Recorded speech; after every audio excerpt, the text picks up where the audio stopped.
बहुत ही ज्यादा बुरी है, लेकिन उसने फिर भी जैसे तैसे खुद को जिंदा रखा, इस उम्मीद में कि उसे आगे जा। What's up guys, welcome back once again. दोस्तों, आज की कहानी जो एक्सप्लेन करने जा रहे हैं वो असल में वर्ल्ड वॉर 2 के समय के एक सैनिक की कहानी है जो भटकते हुए एक ऐसे आइलैंड पर आकर ठहर जाता है जहां पर पहले से एक नन मौजूद थी। अब ऐसे में दोनों वहां पर कैसे खुद को जीवित रखते हैं ये हमें इस कहानी में देखने को मिलेगा। क्लार्क नाम का सोल्जर जो कि एक लाइफ बोट के अंदर बैठा हुआ है, उसकी हालत बहुत ही ज्यादा बुरी है, लेकिन उसने फिर भी जैसे तैसे खुद को जिंदा रखा, इस उम्मीद में कि उसे आगे जाकर कोई मदद जरूर मिलेगी। वो इस बोट पर पिछले कई दिनों से है, लेकिन आज जाकर उसे खुद के सामने एक जमीन दिखाई देती है जिसे देखकर वो बेहद ही खुश होता है और फौरन बोट को रोककर उसके पास ले जाने लगता है। लेकिन उसे डर था कि कहीं ये दुश्मन की चाल तो नहीं है, और इसीलिए वो बड़ी शांति से वहां पर खुद की बोट को किनारे पर लगाता है और धीमे पैर आगे बढ़ता है जहां पर उसे एक चर्च दिखाई देता है। अब क्लार्क सोच में पड़ जाता है कि ऐसे टापू पर जहां इंसान का नामो निशान नहीं है, ऐसे में यहाँ चर्च कैसे हो सकता। लेकिन वो ये भूल गया था कि जहाँ तक इंसान भी पहुंच नहीं सकते वहाँ पर गॉड पहले से मौजूद होते हैं। खैर, अब वो चर्च के करीब जाता है तो देखता है कि अंदर से एक नन बाहर झाड़ू लगाते हुए बाहर आ रही है, जो क्लार्क को अचानक से वहाँ पर खड़ा हुआ देखकर बहुत ही ज्यादा डर जाती है और उसे माफी मांगने लगती है। उसे लगता है कि शायद ये कोई दुश्मन है, लेकिन क्लार्क कहता है कि घबराओ मत, मैं जापानीज नहीं हूँ। वो शांत होती है और उसे अंदर आने को कहती है। वहाँ पर क्लार्क किसी इंसान की ग्रेव को देखता है पर पूछता नहीं कि वो किसकी है, जिसके बाद नन खुद के बारे में कुछ बातें बताती है कि उसका नाम एंजेलिना है, वो सिस्टर है यानी कि नन है जो कि धर्म प्रचार करती है। उसके लोग यहाँ इस टापू पर आए थे कुछ लोगों को अच्छी राह दिखाने के लिए, लेकिन उन्हें ये नहीं पता था कि यहाँ पर दुश्मन का जमावड़ा है। उनसे ये भूल हो जाती और जापानीज उन्हें बंदी बना लेते हैं। जब फादर जॉन को इस बारे में पता चलता है तो वो अपने लोगों के पास आने की जिद करते हैं, लेकिन वो इतने एजेड हो गए थे कि अकेले ट्रैवल नहीं कर सकते थे, इसीलिए मैं उनके साथ आने के लिए राजी हो गई। लेकिन जब तक हम लोग यहाँ पर पहुँचते हैं तब तक वो लोग हमारे लोगों को यहाँ से ले जा चुके थे। उसके बाद उनका कुछ पता नहीं चला। कुछ लोगों का तो ये भी मानना है कि उन्होंने सारी सिस्टर को भेज दिया और कुछ को तो मार दिया। जब फादर को इन सब चीज़ों के बारे में पता चला तो वो खुद को संभाल नहीं पाए और इसी वजह से उनकी मौत हो गई। वो उस ग्रेव की ओर इशारा करके बताती है कि मैंने ही उन्हें वहाँ पर खुद अपने हाथों से दफनाया है, तब से मैं यहाँ पर अकेले रहती हूँ और मुझे कोई बचाने के लिए नहीं आया। उन्हें लगता है कि मैं भी मारी गई। इसके बाद क्लार्क उसे अपनी स्टोरी बताना शुरू करता है कि वो एक अमेरिकन मरीन है, उनके शिप पर दुश्मनों ने हमला, लेकिन उसकी किस्मत अच्छी थी कि वो बच गया और उसे एक बोट भी मिल गई जिसकी वजह से वो आज यहाँ पर उसके सामने बैठा हुआ है, वो भी जिंदा हालत में। लेकिन बाहर के हालात बहुत ही ज्यादा खराब हैं, किसी को भी किसी की जान की परवाह नहीं है। मैं तो अचंभित हूँ कि तुम कैसे खुद को इतने दिन से टापू पर जिंदा रख पाई हो। नन हंसने लगती है पर कुछ जवाब नहीं देती। अब कुछ देर बाद वो दोनों कुछ खाने के लिए ढूंढने लगते हैं। इसमें क्लार्क उसकी मदद करता और एक पहाड़ पर चढ़कर वहाँ से कुछ नारियल तोड़ता है और फिर वो उसे नन को दे देता है। इसी दौरान उसे वहाँ पर एक गुफा भी मिलती है, लेकिन उसके अंदर वो किसी और दिन जाएगा। फिलहाल उसे हैवी खाना चाहिए। तभी उसकी नजर समुद्र में तैर रहे एक टर्टल पर पड़ती है जिसे पकड़ने के लिए वो अपनी बोट पर बैठता और नन को भी बैठने को कहता है। अब दोनों ही उसके पीछे पीछे जाते हैं, लेकिन ये इतना आसान नहीं होता।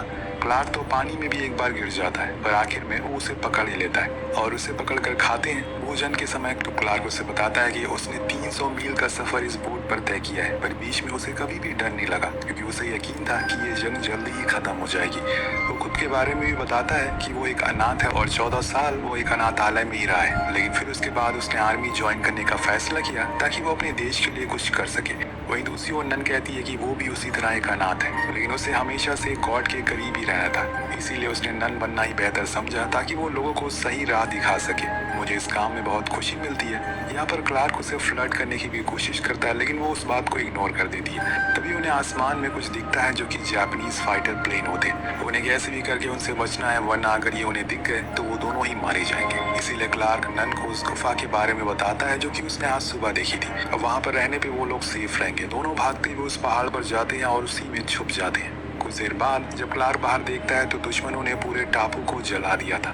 हर जगह बस आग जल रही थी, जिसमें वो चर्च भी तबाह हो जाता है और बची थी तो सिर्फ राख, जो देखकर नन बहुत उदास हो जाती है और क्लार्क से कहती है कि तुम ऐसे सरवाइव नहीं कर पाओगे।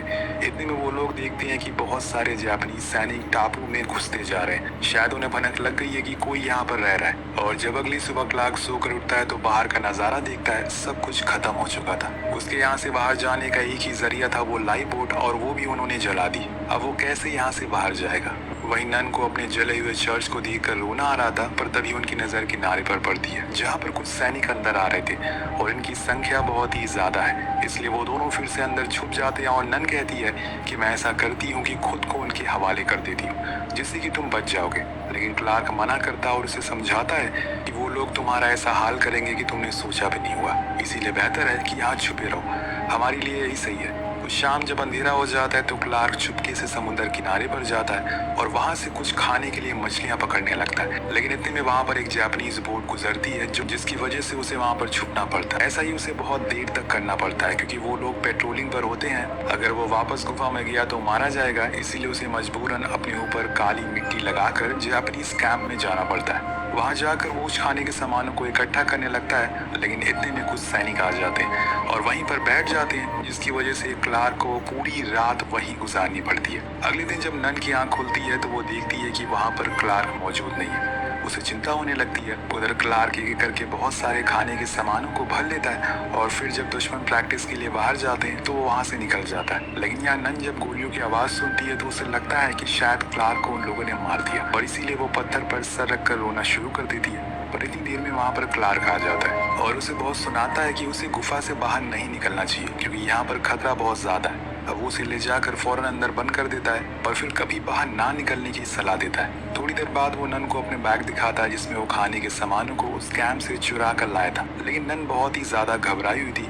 वो क्लार्क से कहती है कि अगर अब से कभी तुम बाहर जाओगे तो तुम्हें पहले बता कर जाना होगा, वरना ऐसे ही मैं बार बार बाहर जाती रहूंगी। अब ये सुनकर क्लार्क उससे वादा करता है कि ठीक है, आगे से ऐसा नहीं होगा। अब एक दिन क्लार्क नन के लिए एक कॉम्ब और एक रेड रोज लाता है और उसके साथ फ्लर्ट करने के लिए, लेकिन फ्लर्ट करने का तरीका थोड़ा कैजुअल था। आखिर वो उस कंघी का क्या करेगी? वो उस रेड रोज को एज ए गिफ्ट के तौर पर अपने पास रख लेती है। क्लार्क पूछता है कि क्या वो ये नन वाला प्रोफेशन छोड़ सकती है, तो वो कहती है कि ऐसा तो हो सकता है, लेकिन उसके लिए मुझे सब कुछ छोड़ना होगा।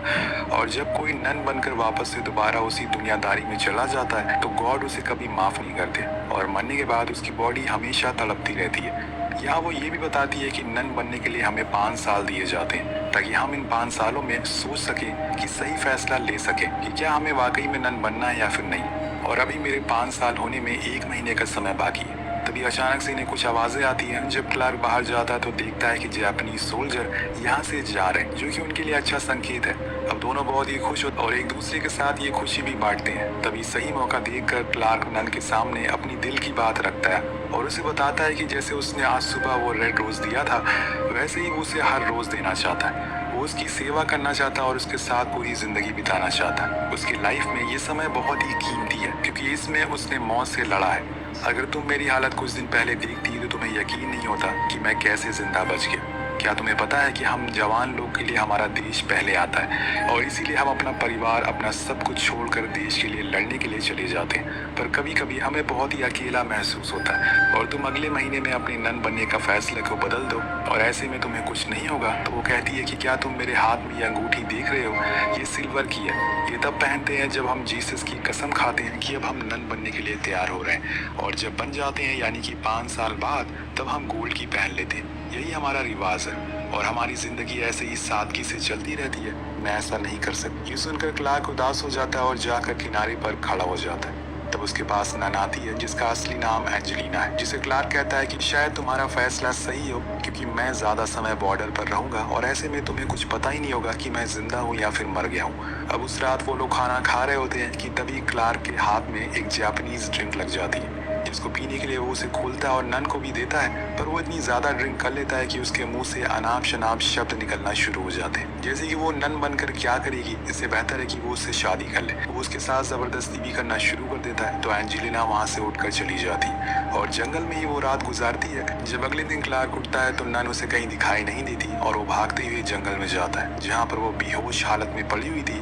उसके कपड़े बारिश की वजह से भीग गए, इसीलिए वो फौरन उसे कैंप में उठा कर लाता है। लेकिन फिर वो जापानीज सैनिक वापस आ गए थे। अब वो उसे लेकर फौरन गुफा में जाता है, लेकिन यहाँ पर नन को गर्म कपड़ों की जरूरत थी और यहाँ पर वो खुद की जान जोखिम में डालकर उन जापानीज कैंप में जाता है और गर्म कपड़ों को चुराने लगता है। लेकिन इतने में ये जवान उसे देख लेता है, जिसके बाद क्या था, मजबूरन क्लार्क को उसे मारना पड़ता और फिर उसकी लाश को छुपा कर ले जाकर किनारे पर दफना देता है, जिससे किसी को भी उस पर शक ना हो। उसके बाद वो उस गर्म कपड़ों को लाता है और नन को पहना देता है। जब 2 दिन बाद उसे होश आता है तो वो खुद को ऐसी हालत में देखकर हैरान हो जाती है कि आखिर उसके कपड़े किसने बदले, और तब वो अपने पास क्लार्क को बैठा हुआ देखती है, जो उसे बताता है कि उसकी मरने वाली हालत हो गई थी और इसीलिए उसने उसके कपड़े चेंज किए। इसीलिए वो उससे माफी भी मांगता है, क्योंकि उसने वो जानबूझकर नहीं किया था, और नन भी उसे माफ कर देती है। और आखिर में वो कहती है कि मैं तुम्हारी वजह से वहाँ से नहीं भागी, कल रात में बल्कि तुमने जो बातें मुझसे कह दी उससे मैं सुन नहीं सकती, इसीलिए मैं वहाँ से चली गई। थोड़ी देर बाद बाहर से गोलियों की आवाज आती है तो क्लार्क बताता है कि मैंने गलत सोचा था,